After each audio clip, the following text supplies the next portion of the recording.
ଯାଉଛି ଖାଇଲୁ କ'ଣ ଖାଇ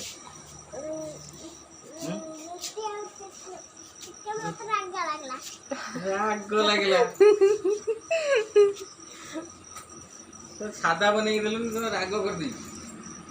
ଯା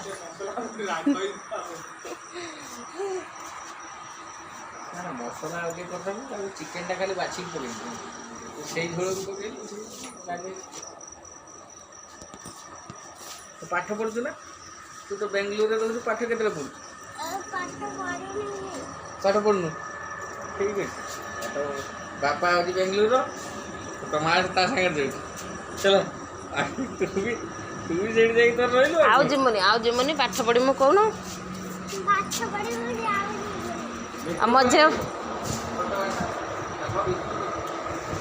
ଖାଇବା ଠି ରେଡ଼ି ହେଇକି ଅଛି।